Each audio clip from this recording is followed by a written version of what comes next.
Welcome back to Check Out the Stat by your girl, Treasure Wilson, aka Stat Baby. So today we're talking Cameron Brink, Angel Reese, Kendrick Lamar's Pop Out concert, and JJ Redick finessing the system. But first, I got to give a shout out to our sponsor, Underdog Fantasy. With Underdog, you can earn money by making picks on your favorite players. You can try the app in California, Texas, and New York, and the list goes on.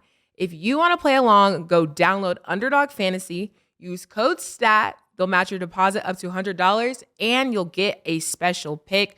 So let's do our Underdog Fantasy picks. So the Sun will play the Aces.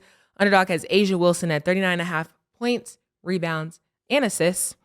I'm actually going to go lower. Kelsey Plum is at 4 first quarter points. I think Kelsey Plum is good at putting up shots, but 4 in the first quarter? I don't know, because the Sun is a real good team. They have the best record right now. They want any chance at winning. She's going to have to make more than 4. So let's put higher. And then Dejanay Carrington is at 11.5 points. I'm going to just go higher because she's been killing it. She's been doing her thing. So I have faith in her to get 11.5 points. But it's tough shoes to fill, but we'll see if she gets it done. So make sure you download the Underdog Fantasy app and you can make your picks. So we're going to start with a quick Superwoman of the Week. So today, my Superwoman of the Week is Angel Reese because she just made history becoming the first rookie in WNBA history to record 7 consecutive double-doubles. I'm sure that number is only going to continue. She's been really aggressive in the paint, and she's been doing her thing. She's getting a lot better at sounding out all the noise and just focusing on the court. I think that she's having a good time out there, and it shows in the way that she's playing. So the overall WNBA record for most double-doubles in a row is already set by Candace Parker, who we know just retired. So with that being said, Angel Reese better go for the 12. I think she can do it. It's going to be real difficult. It's going to be really difficult. It's not going to be easy for her to do, but I have faith. I think that'd be cool for her to set a WNBA record in her first year in the league. Let's see if she can do it. So she had 16 points in that game and a career best of 18 rebounds. And like I said, I think that she's had a great rookie transition into the sky. I think she's enjoying her time and her team is uplifting her. She is uplifting her teammates. So let's see. And hopefully she continues to do great. So now we're going to discuss the big news in the W, where we're going to talk about some of the biggest highlights that happened in the WNBA this week.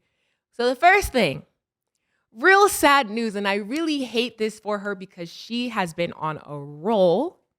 Cameron Brink, she tore her ACL, so she will be out for the remainder of the season.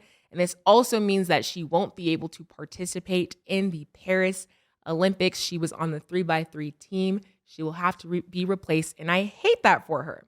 So this happened in the opening minutes of their loss versus the Sun, which, again, it's no surprise to me that the Sparks lost to the Sun. The Sun has the best record. They've really been killing it as of lately. But in the opening minutes, Cameron Brink did fall. She didn't fall gracefully at all. She definitely hurt herself, which is why we now know that she tore her ACL. And this is something that I do not wish on any athlete, especially a basketball player. So I'm hoping that she has a speedy recovery. So the big question is, what does this mean for the Sparks? Do they have any backup options? Will they be able to survive without Cameron Brink? So regardless of what you think, I know there's a lot of conversation on Angel Reese, Caitlin Clark. Cameron Brink has been that girl, okay? She's helped the Sparks a lot defensively. She's been a great shot blocker. She's had great rim protection. She's everything that the Sparks needed to kind of help them get to that next level. Her main weakness overall has been fouls. She's been fouling a lot of other players. She's been averaging around 6.5 fouls in her game. So we're going to need her to work on that. Just watch how she's moving. But again, this is her first year in the league. I think that she's been doing a great job so far. So the Sparks do have a backup center. Her name is Lee. She is 6'7", and she's really going to have to work on being a lot more aggressive. I think that's why Cameron Brink got that spot. The Sparks were looking for aggression in the paint. Cameron Brink gave them that. Lee is no stranger to, being aggressive, being in the paint. She played in the China Basketball League over there, had her transition over here. So she has her accolades that she's building up. But now this is her opportunity to shine more with Cameron Brink not being in that picture. So what could happen is they could have a hardship exception if all else fails, where they will have to add a 13th player to that roster, and maybe they can pick up a recently waived player. That's the interesting thing about the WNBA. They actually are waiving players all the time. So some people get picked up and some people don't. So you can see what happens there. And also Sparks rookie Rakia Jackson. She was a lottery pick. She's definitely going to get a lot more playing time. She's already been doing pretty good transitioning with, her role in the Sparks, getting better on the team. So I think that this gives her more time. But I hate that the way it works is like, obviously when another player gets injured, we're looking at that next player and seeing the impact that they can make. So that's kind of one of these situations. I don't think that is going to be an easy transition for them.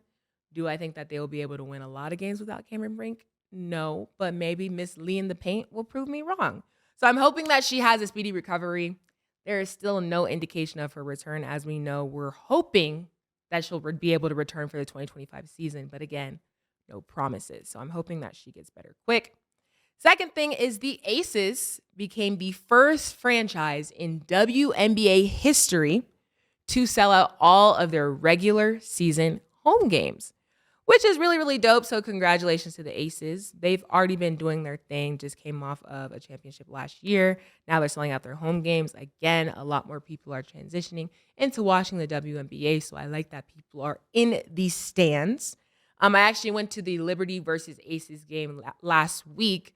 The Aces actually ended up losing, which, the Liberty is not an easy team to beat. And there is a lot more people popping out, not even just people in the seats that had a lot of celebrities. Literally at the game was LeBron and Savannah. Saw Bam there, John Wall, Damian Lillard, Rich Paul. It was stacked. So I'm happy that a lot more people are coming out to show their support. And even now, the Aces are getting a lot more money. I know we've talked about the WNBA as a whole losing profit, but the Aces is actually one of the most highest valued teams in the WNBA at $140 million with the Seattle Storm following them. So they bring in some money. A lot more people are tapping into the league, and I'm happy that it's the Aces because I think that they deserve it. Okay. Next, we got the Fever versus Sky game became the most watched WNBA game in 23 years. The game peaked at almost 3 million viewers, and they were averaging around 2.2 million viewers throughout the game. That's a lot of people. It's kind of like that LSU matchup that they had back then with the chip when Angel Reese did that to Caitlin Clark. So now seeing them in the league with Caitlin Clark being at the Fever, obviously Angel Reese being at the Chicago Sky, it kind of gave that resemblance. Obviously on a different type of stage, and we've seen things happen throughout that we wouldn't have seen happen at the NCAA level. Angel Reese, made a foul on Caitlin Clark that caused a lot of buzz. But I like the, little back and forth. I think that they're both showing their competitiveness and not taking it too personal because at the end of the day, it's the game, it's basketball. People are going to get hurt, but I think that they're handling it very well. And then the last thing, just overall points and scores. So the Connecticut Sun still remains on top with the rest record at 13-1. Their only loss has been to the New York Liberty. Again, to me, no surprise. The Liberty is a great team. They have a great core. Dejanay Carrington and Ty Harris have obviously been a big contributor to the Suns' success. They're playing amazing. And then they're also getting a lot of heat too. It started out just kind of being Caitlin Clark getting a lot of heat. I think it's kind of trickling down to different players as people are watching more of the game. She had a message for all the new fans tapping into the WNBA, and she said, unfortunately for y'all new fans, we do not just shut up and dribble here. You picked the wrong league. So obviously it's getting real active in the WNBA. These girls are not backing down. These girls are tough, and they do not care what y'all have to say about them because they go and say what they want to say regardless of how any of y'all feel. So keep tapping into the WNBA league. They got a lot more good games coming up, and we will see that matchup on Sunday again with Angel Reese and Caitlin Clark. Okay, so we're going to go to break, and when we return, we're going to get into Ain't No Way. Harlem shit, yeah, we the shit. Shit all year round is money season. Every flip counts. I got rich over this bounce. Girl, ain't no sales in Gucci. We ain't looking for a discount. No. My man Sin City say It's only money. it's only money. Ain't no sales in Gucci, baby. It's only money. It's only money, only money. Why you acting funny? You acting funny. Yeah, it's only money. It's only money. Welcome back. Now we're going to get into Ain't No Way, where we talk about the crazy things that have happened this week. Ain't no way Kendrick Lamar had the first Dischella. When I say Dischella, guys, I'm exaggerating. It was not a Dischella. Kendrick had a Pop Out and Friends concert in LA on Juneteenth, and that boy did his thing. So, fun fact, not really a fun fact, because y'all should already know I'm a Kendrick fan, right? But I've never missed a Kendrick concert. This was the first Kendrick concert that I have missed. You know, it was a weekday in LA. Juneteenth, obviously we film It Is What It Is.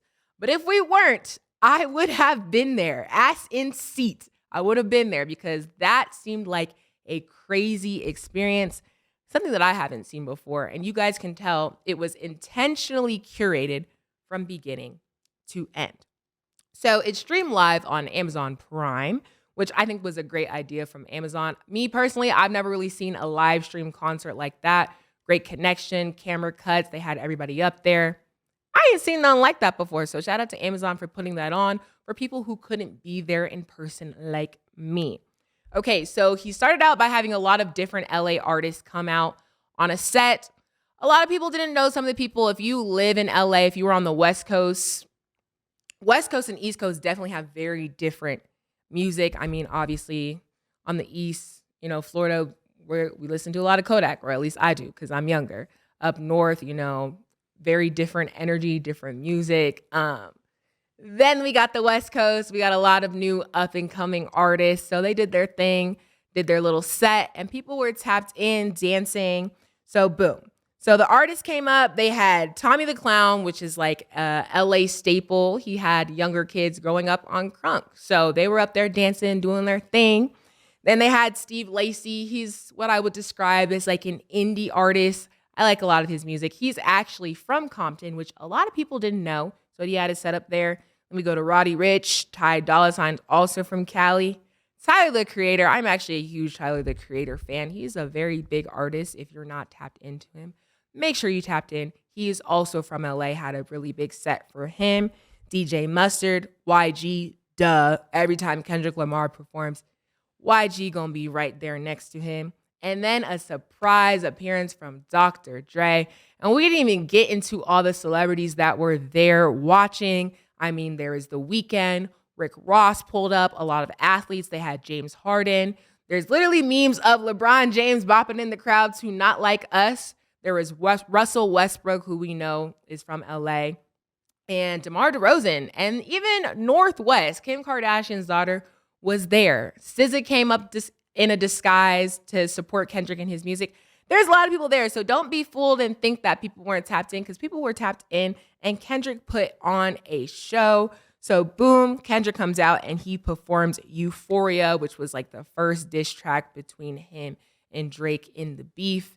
And regardless of how you feel about Kendrick or Drake, I'm just going to be neutral and say, in my lifetime, in my 23 years of life, I loved seeing a beef like that because it was two great artists of this generation doing their thing, putting the pen down and giving out their all to people who like different music. Okay, you might feel like Kendrick won. You might feel like Drake won, but at the end of the day, the culture won because we saw a diss that we haven't seen in a lot of years. A lot of people don't want no smoke, so I love that they brought that fire.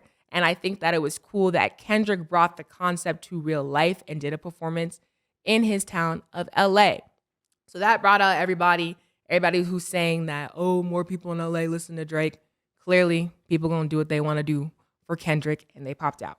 So again, he started out with the diss track, which honestly set the scene. Seeing him sing, or not even sing, seeing him rap Euphoria bar for bar showed me that he meant everything that he said in that song. Especially granted, the diss started about like a month and a half, 2 months ago. I know as a rapper, that is his job. That's what he's supposed to do, remember the words.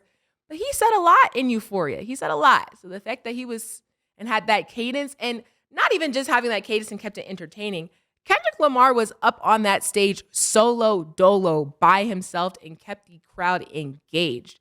It wasn't even about stage presence. He had an aura that we're not seeing from very many artists nowadays. So I can tell that definitely meant a lot to him, and the crowd supported him. Then he went on to perform DNA, Element, All Right. So hearing that we gon' be all right on Juneteenth just hit different. I think that this was a great idea and a great concept. So shout out to everybody that was part of that project. Obviously, then went on to sing Swimming Pools, Money Trees. He brought out J Rock, which is somebody that he used to make a lot of music with. We haven't seen them much together as of recent years, but it's good to know that everybody is still rocking with each other. And he went on and sang a lot of other songs. King Kuta Mad City. Boom. Then all of a sudden, Dr. Dre makes his surprise appearance. And of course, in LA, this is something that's just like, wow. Like, we got Dr. Dre and we got what you want to call newer generation Kendrick on stage together.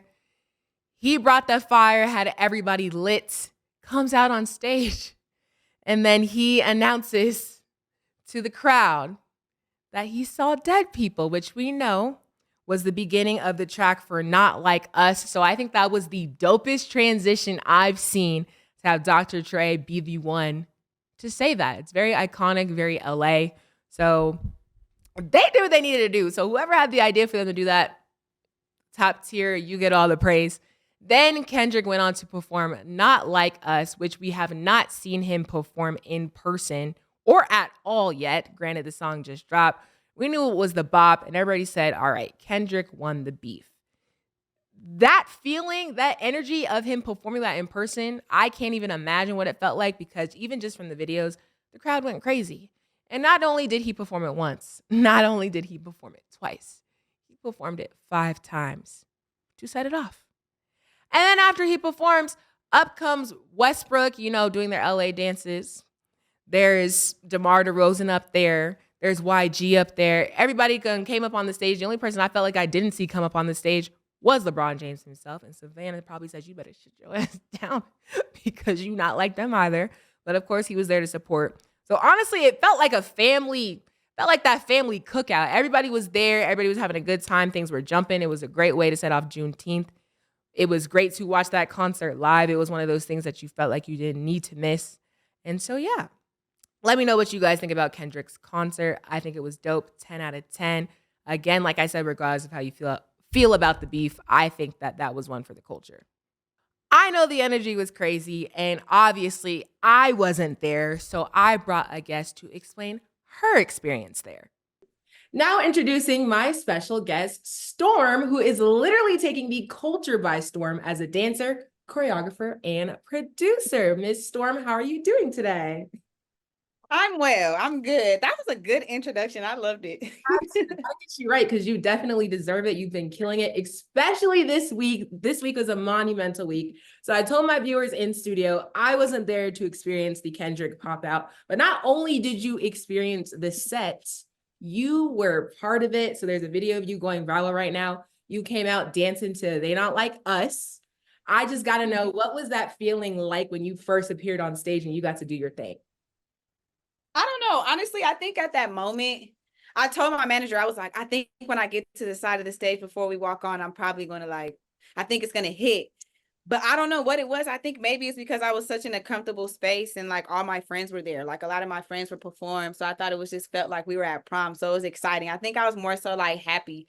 I was just happy to see what everybody else because I had to, keep it to myself. So I'm a lot of people are in the crowd, they know me. So I'm the fact that I'm hearing everybody scream, I'm oh yeah, I like this. You're like, this is good. It got you in the groove. You were like, yes, this is for me. I'm here. It's lit. Okay, so can you describe the overall energy in the Kia Forum and then just being there for Juneteenth? Because it looked like that was just out of this world. Yeah, so it was cool because we didn't have our Juneteenth Lamert, festival this year, and we were really planning on being there, of course. So the fact that he came out and was like, oh, we're not going to be together here, so I'm gonna put it together now. So that was really exciting. And then the forum, that was my second time performing at the forum. So I was like, wow, this is amazing to be back here and just to feel everybody's energy. We all were good. Everybody was happy. Every time you turn somewhere, you seen somebody. So you're like, oh. okay.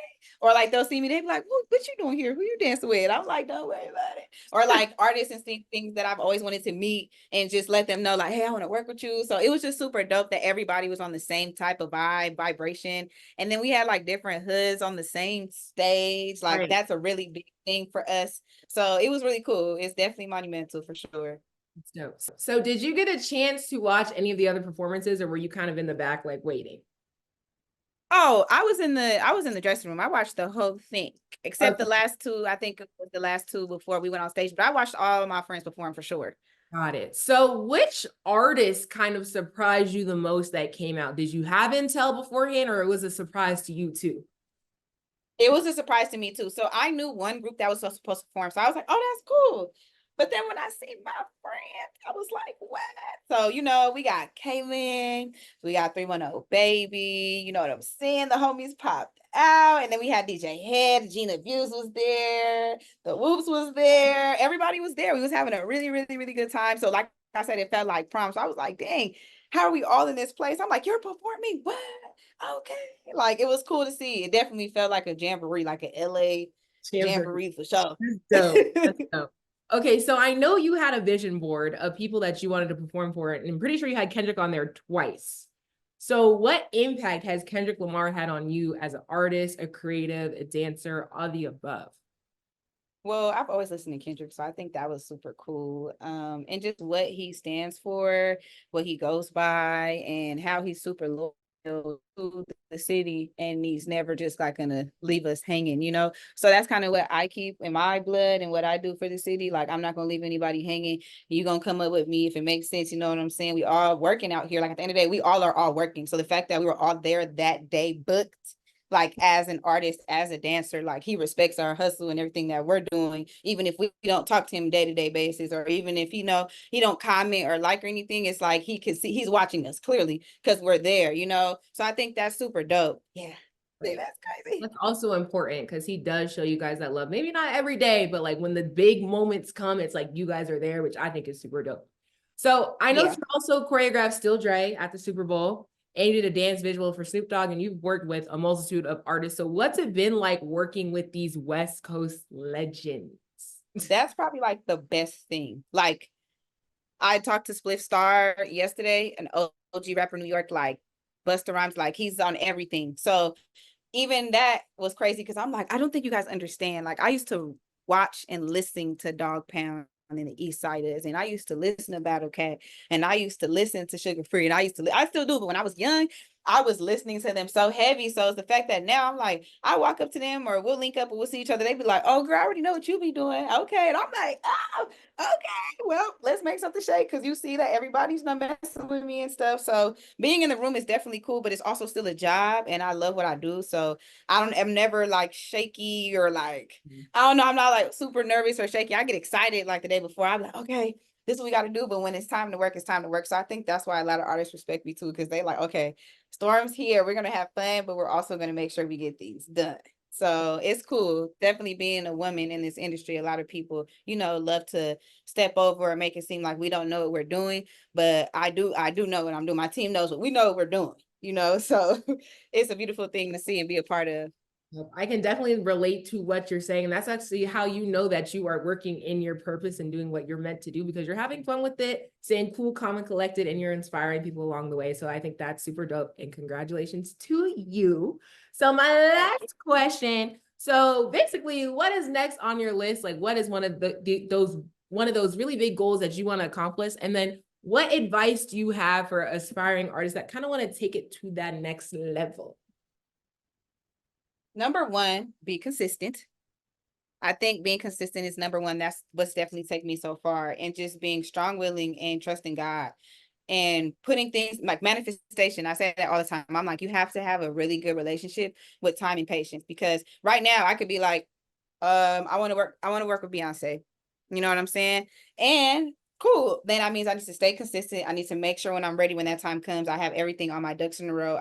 There's no stuttering going on. It's like straight to the point, like, oh, you need me? Okay, cool. This is what I can provide. I'm putting it into the air and then you just keep moving. You know what I'm saying? You don't, next day, you're not like, damn, I said I wanted to work with Beyonce and I don't have no tweet or nothing. And I'm like, no, it's time and patience, because in about 4 years, who knows? I might be sitting in the room with her and she's probably like, girl, I saw you perform with Kendrick. That was so cool. Right. You know what I'm saying? So it's just like, you have to have a good relationship with time and patience, stay consistent, trust God, and have a really good team around you that wants to make sure that you win, and also too that they're on their cue too. You know what I'm saying? Everybody around me has something going on. We have a stylist, we have a producer, we have a director, we have a manager, we have people that we can pull from, you know. So I think that's important too. So it's been really crazy. It's been really exciting. I've been learning a lot of different ways. I've been learning myself more, like what I like to do more, if I want to like being in front of the camera more, behind the camera more. So it's been kind of crazy. It's been a crazy feeling to feel lately. But I have a lot of things coming up. I'm really excited. So just keep looking out on your TV screens, and I'll be right there. That's dope. And I love to hear it. Storm, thank you for being here. You did amazing, and congrats on all your successes, and cheers to many more. Thank you so much. I loved it. course. And you're so pretty. Okay, we're going to go back to the studio where we're going to get into Tell Me What's Up. Okay, so now we got to get into Tell Me What's Up, because the stats wouldn't be the stats without questions and answers from you. So the one question is, how do you feel about JJ Redick becoming the Lakers head coach? To me, this is a funny transition, because we went from Kendrick Lamar shaking up the city to now JJ Redick shaking up the city. Both of them have the city of LA lit right now, because there's a lot of just different back and forth and different questions and comments and concerns. And these are all valid questions, comments, and concerns, because what is JJ Redick going to do for the Lakers? So I know JJ Redick doesn't have any coaching experience, but let's not act like JJ Redick doesn't have any basketball experience. Obviously, he played in the league. He played with LeBron at some point, and obviously not on the same team, played against each other. He was an analyst on ESPN, has a podcast. He is shown in different forms that he knows basketball. But me, I still feel like this was calculated from the beginning. I know some people still feel like JJ Redick was the last choice. Woo, woo, woo. They didn't really want him there, which still makes sense to me. It's like, okay, he doesn't have that much, experience as far as coaching to make us believe that he can be the head coach. But I still feel like from the beginning, they knew that this was going to happen, okay? I don't know the ins and the outs of them starting their podcast, but obviously them starting that, relationship between JJ Redick and LeBron, and then us seeing that on the podcast, and then just seeing kind of how obviously JJ Redick has been relevant for a while, but I feel like that push has been very adamant as of lately. I just feel like the timing was too perfect for this not to be a decision that they already thought was going to happen anytime soon. Obviously, when Darvin Ham got dismissed, this is around the same time the podcast, was starting. And I'm not going to say it was completely on purpose, but I think they said, you know what? Hypothetically speaking, how would you feel about being a coach? Is this something that you would look into? And for JJ Redick, if he wants to get into coaching, which I'm sure he always did, it would be a no-brainer for him to not go along with it. So, and I get it. The Lakers being your first head coaching job, that franchise as a whole is scary. Nobody kind of wants to be the first person to do that, especially when it's your first time, especially given their culture, their history, and the coaches, who were coaching before. But given that they didn't go as far as expected this past season, JJ Redick just has to try his best to get to that hump. I don't know if the Lakers are going to get more pieces, more tools. I think Anthony Davis has it in his head that, I'm locked in. LeBron has been saying that he needs to be the leader of the team for a while now. This is that perfect opportunity. We got Austin Reeves, who's getting better and better by the day. We're going to see what they happen to do with D'Angelo Russell. But again, I think they have a lot of pieces for JJ Redick to work with.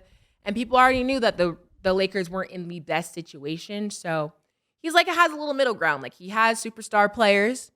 They also didn't have the best season. So it's he can do a little bit to see if they can get over that hump. I know the focus is going to be a lot on JJ Redick this year to see what he can do. And he has a lot to prove, but I think he's ready for it. I think that's why he's been in the lab studying. Now that, the finals are over and he's not analyzing it, I think he can lock in, figure out the rest of his coaching staff. It would be very smart for him to really tap into Summer League, help coach those teams just to get, his feet wet in this type of situation, because it's not going to be easy. But I ain't mad at it. I'm actually a fan of JJ Redick. Again, like I said, I still think, the process of getting here is a little weird. but weird things happen. And if weird turns into great, it's great. So shout out to the Lakers. Shout out to JJ Redick. We'll see what happens. But that is all the time we have for today's episode. Y'all can hashtag check out this stat so we can continue the discussion next week. And maybe your question or take will be featured. Thanks for hanging out with me and checking out the stats. I'll see y'all next week.